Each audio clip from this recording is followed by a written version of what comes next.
Durante o século XVIII, na Inglaterra, surge uma nova forma de produção de mercadorias usando máquinas e trabalhadores assalariados.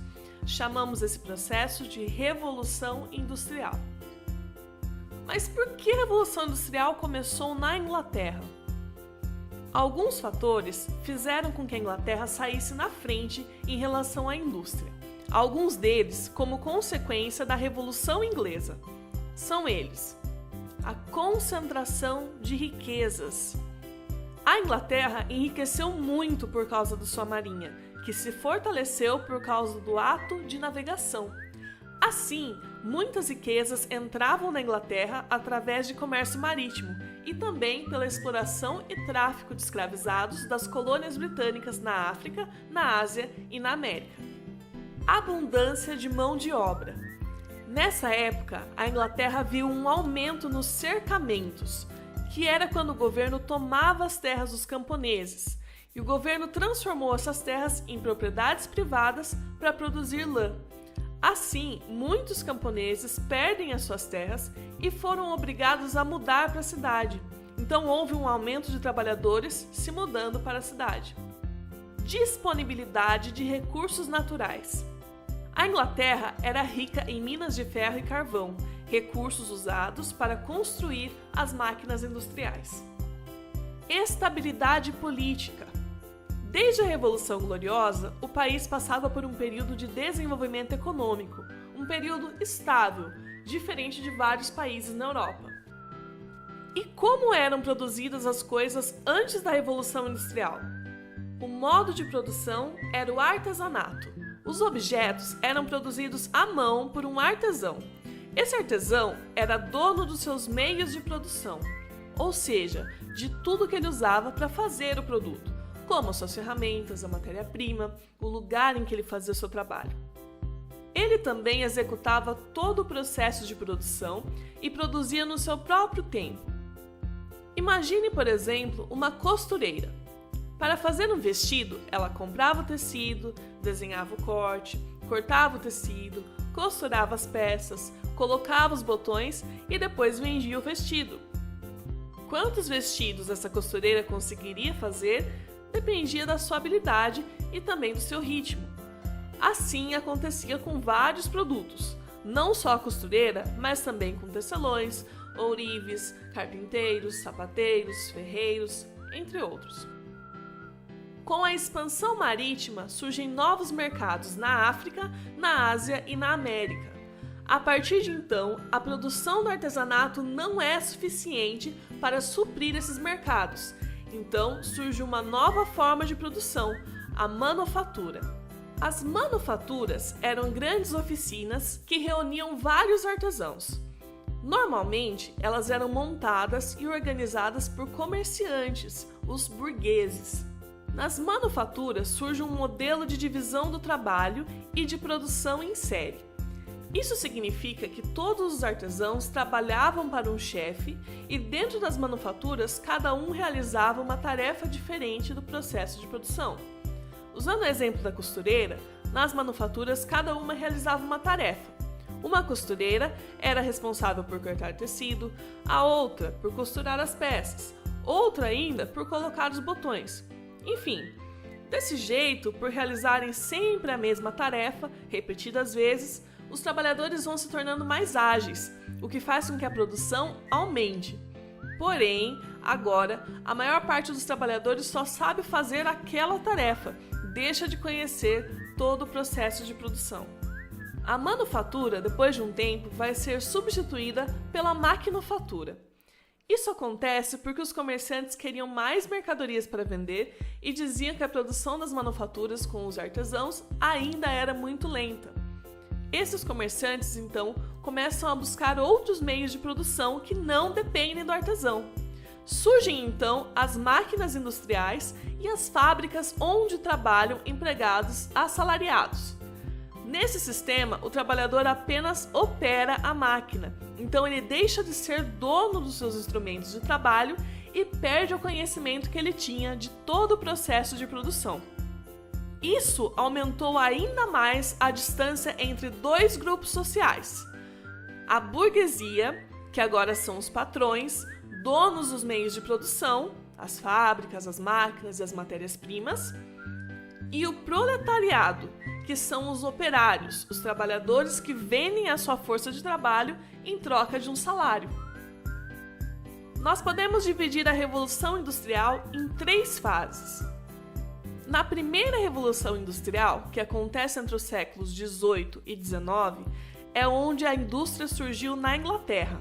As principais invenções dessa fase foram o tear mecânico, para produzir tecidos de lã e algodão e que deu início à indústria têxtil, e o motor a vapor, que deu origem ao navio a vapor e à locomotiva a vapor, grandes invenções que diminuíram e muito o tempo das viagens.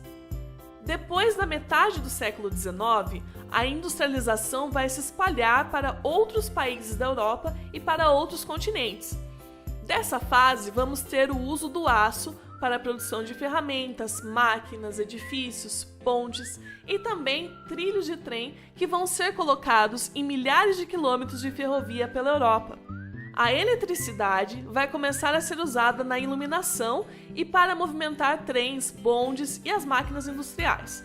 O uso de combustíveis derivados do petróleo, como a gasolina e o diesel, começam a substituir o carvão nos meios de transporte. Conforme começa o século XX, foram inventados os primeiros aviões e carros, além do telégrafo, o telefone, o rádio, o cinema e a televisão. Desde a metade do século passado vem acontecendo essa terceira fase da Revolução Industrial. É uma fase marcada por novas tecnologias, como a informática, a robótica, a microeletrônica e a engenharia genética. Nessa fase, nós temos uma intensa globalização e a substituição de vários trabalhos humanos por robôs, além do surgimento da cultura digital. Outras consequências da Revolução Industrial.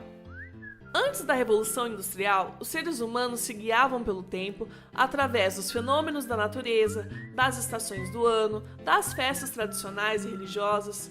Após a Revolução Industrial, a relação entre o homem e tempo vai mudar muito. Agora, os seres humanos são guiados pelo relógio, que é o que controla o tempo das fábricas. A hora de começar a trabalhar, de parar para o almoço, de voltar a trabalhar, de ir para casa. Porque que começam a surgir as expressões como tempo é dinheiro, perdi tempo, ganhei tempo, Deus ajuda quem cedo madruga. Todas elas relacionando o tempo com produtividade. Com o surgimento das indústrias, os trabalhadores do campo que iam para a cidade se tornavam os operários. Houve um aumento da população urbana muito grande nessa época. Começa ali um processo de urbanização e com o passar dos anos, a população das cidades se tornou maior do que a do campo no mundo todo. Foi uma mudança rápida demais e as cidades não estavam preparadas para receber tanta gente, o que fazia com que a maioria dos operários daquela época vivessem em condições insalubres e de miséria. As fábricas onde os operários trabalhavam eram ambientes muito precários, a maioria delas sujas, escuras e muito pouco ventiladas, o que fazia com que os trabalhadores adoecessem muito rápido. Os burgueses, donos das fábricas, só queriam saber de aumentar os seus lucros e, por isso, exploravam os trabalhadores o máximo que eles podiam. Como não havia nenhuma lei que protegesse os trabalhadores na época, os operários recebiam salários extremamente baixos, então tinham que colocar a família inteira para trabalhar dentro das fábricas, até mesmo as crianças, chegando a trabalhar por até 15 horas por dia. Eram extremamente cobrados em seus trabalhos repetitivos, eram ameaçados e podiam até sofrer agressões físicas de seus patrões. Reagindo a esses maus tratos e péssimas condições de trabalho, começaram a surgir no fim do século XVIII os primeiros movimentos operários. Um desses movimentos, que surgiu no começo do século XIX, foi o ludismo, em que grupos de operários invadiam as fábricas e destruíam as máquinas. Os trabalhadores também começam a se organizar e criam os primeiros sindicatos para poder reivindicar melhores condições de trabalho e também negociar com os patrões. Os sindicatos lideravam greves e piquetes nas fábricas. As greves eram violentamente reprimidas pela polícia e pelos patrões, e os sindicatos chegaram a ser proibidos na Inglaterra. Após anos de muita luta, os direitos trabalhistas foram sendo conquistados, como a redução das jornadas de trabalho e a proibição do trabalho infantil. Junto com as inovações tecnológicas trazidas pela Revolução Industrial, tivemos um enorme prejuízo para o meio ambiente, uma vez que os combustíveis usados, o carvão mineral e os combustíveis derivados do petróleo, quando são queimados, produzem substâncias tóxicas que contaminam o ar, o solo e a água. Ainda hoje, com toda a informação que temos sobre o assunto e a preocupação com o desenvolvimento sustentável, ainda é preciso que as indústrias se responsabilizem pela preservação dos recursos naturais. Então é isso, pessoal. Essa foi a nossa aula sobre Revolução Industrial. Se gostaram do vídeo, não esquece de deixar o seu like, se inscrever no canal. Valeu, pessoal, e até a próxima!